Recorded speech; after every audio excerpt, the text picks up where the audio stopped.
ढोलकपुर गांव में एक मोहन नाम का व्यक्ति अपने परिवार के साथ रहता था। मोहन बहुत ही गरीब था। मोहन के घर में जमा राशन पानी भी खत्म हो रहा था। तब मोहन की पत्नी ने बोला कि कुछ कमाई करोगे या ऐसे ही भूखे मारोगे? बिना कमाई के जीवन कैसे चलेगा? मोहन भैंसों का दूध पीने के अलावा कुछ काम नहीं जानता था। उसने अपनी पत्नी से पूछा, कमाई वो क्या होता है, जरा बताओ। मोहन की पत्नी ने उसे बताया कि कुछ खेती के लिए जमीन गांव वालों से मांग लो, उस पर खेती कर अपना अनाज उपजाया करेंगे। मोहन गांव के सरपंच के पास जमीन मांगने जाता है तो सरपंच चालाकी से उसे एक जमीन का टुकड़ा दे देता है जो शमशान घाट के पास बंजर पड़ी थी। मोहन उस जमीन पर जुताई करने से पहले सोचता है कि यह खेत में आ रहा पीपल का पेड़ जिसके कारण हमारी फसल कम हो जाएगी, इसे अपने खेत से हटा देता हूँ। यह सोचकर उसने पीपल के पेड़ पर लोहे का एक डंडा मारा, जिसमें से तो भूत नीचे उतरे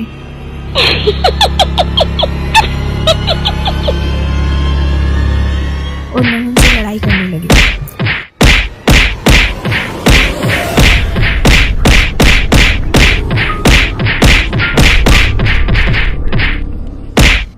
एक भूत का हाथ टूटा, एक का पैर टूटा। दोनों लाइन से खड़े हो गए और माफी मांगने लगे।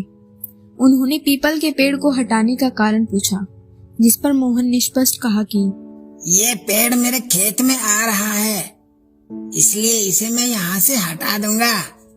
भूतों ने मोहन से कहा कि हम इस खेत से होने वाली सारी पैदावार के बराबर आपके घर में राशन पहुँचा देंगे, और आप ये पेड़ मत तोड़ो।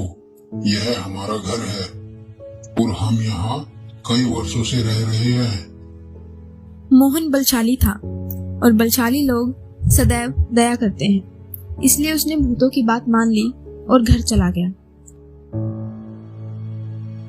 अब भूतों ने मोहन के घर 6 महीने का राशन पहुंचा दिया। मोहन ऐश मौज की जिंदगी बिताने लगा। भूतों को यह सौदा महंगा पड़ा। वह कार्य कर करके दुबले हो गए।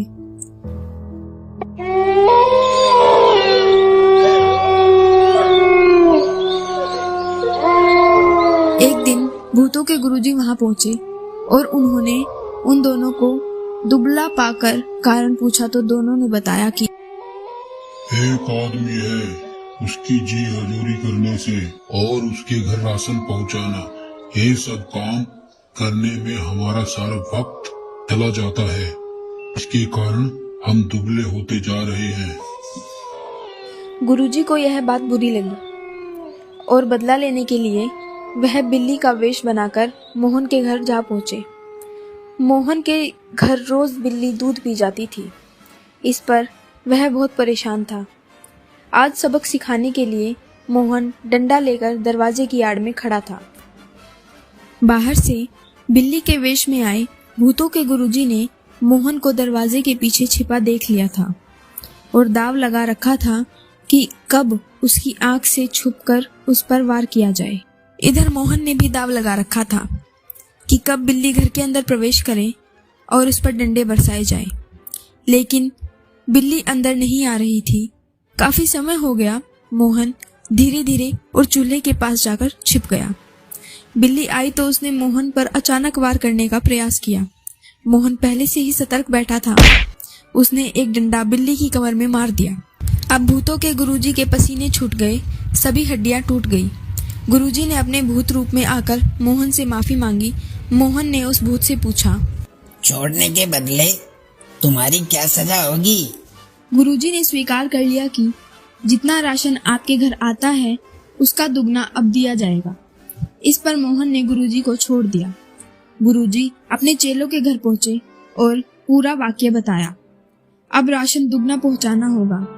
इस पर उनके सारे चेले सिर पीट कर रह गए। एक तो पहले ही दुबले थे। ये कहानी है बेलापुर गांव में रहने वाली निशा की। निशा एक 10 साल की छोटी गुड़िया थी। निशा के माँ बाप निशा से बहुत प्यार करते थे, लेकिन निशा के साथ के बच्चे उसे अपने साथ खिलाने से हमेशा ही इनकार करते थे, क्योंकि निशा सभी बच्चों से अलग दिखती थी।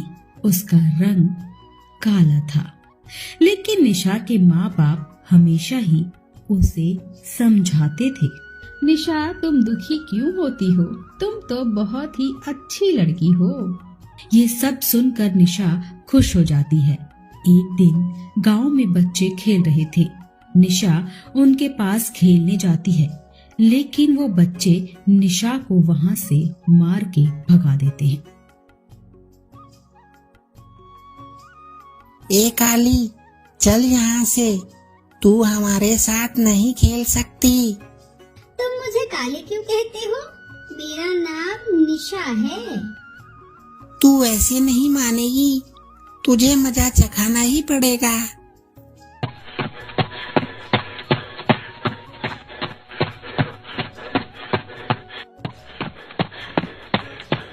थोड़ी ही देर बाद निशा वहाँ फिर से आ जाती है और सभी बच्चों को डंडे से पीटने लगती है। अब आया मजा, अब बोलोगे मुझे फिर से काली? तभी सभी बच्चे निशा के पीछे दौड़ना शुरू कर देते हैं। निशा भी आगे आगे दौड़ना शुरू कर देती है। दौड़ते दौड़ते निशा नीचे जमीन पे गिर जाती है।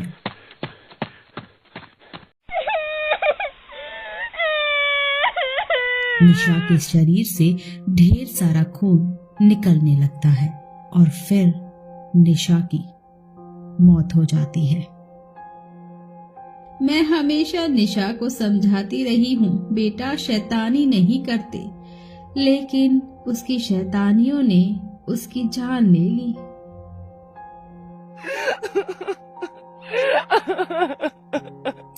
निशा के माँ बाप निशा की मौत से बेहद ही दुखी थे। एक बार गांव में बच्चे खेल रहे थे, तभी एक बच्चे की नजर निशा पे जाती है। अरे वो देखो निशा, वो तो मर गई थी, वो जिंदा कैसे हुई?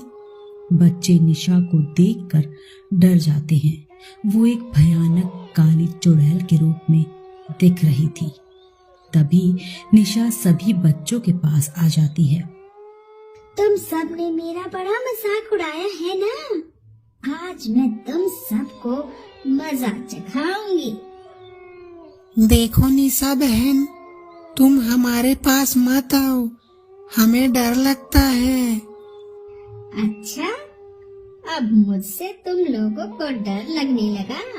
पहले तुम मुझे बड़ा परेशान करते थे, अब मैं तुम लोगों से अपना सारा बदला लूंगी।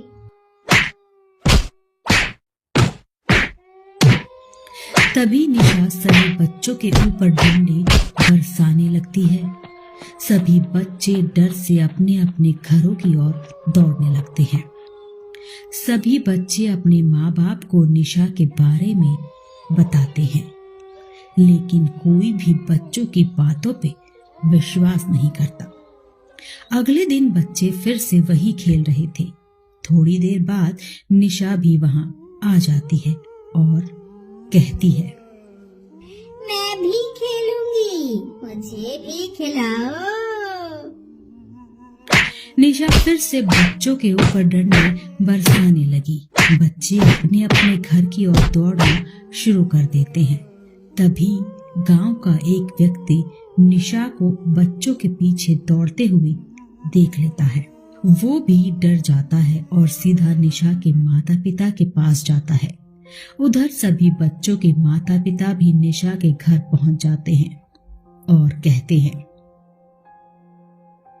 रामविलास जी, आपकी बच्ची मरने के बाद भी हमारे बच्चों का पीछा नहीं छोड़ रही है। क्या हुआ? मैं कुछ समझा नहीं, साफ साफ बताओ। रामविलास जी, बात ऐसी है, आपकी बेटी एक चुड़ैल बन चुकी है जो अब हमारे बच्चों को परेशान कर रही है। क्या कह रहे हो तुम? होश में तो हो? तुम सबको पता है मेरी बेटी अब इस दुनिया में नहीं है और उसका कारण भी आप सबके बच्चे ही हैं। रामविलास जी, ये लोग सच कह रहे हैं। मैंने खुद अपनी आंखों से देखा है आपकी बेटी को चुड़ैल के रूप में।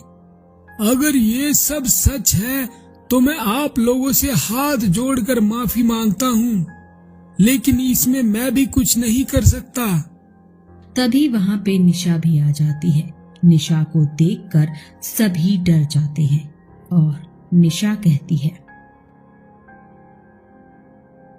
नहीं छोड़ूंगी मैं किसी को भी, गिन गिन के बदला लूंगी। बेटी निशा, ऐसा मत करो। देखो, हमारी इज्जत का ख्याल तो करो। अगर तुम ऐसा करोगी तो हमसे बात कौन करेगा? मुझे नहीं पता, इन लोगों ने मेरे साथ हमेशा ही गलत व्यवहार किया है। मैं इन लोगों से बदला लेके रहूंगी। तभी सभी लोग निशा से हाथ जोड़कर माफी मांगने लगते हैं और कहते हैं, निशा बेटी, हमें माफ कर दो। आज के बाद हम किसी से भी गलत व्यवहार नहीं करेंगे। निशा सबको माफ कर देती है और फिर कभी किसी को भी नहीं दिखाई देती।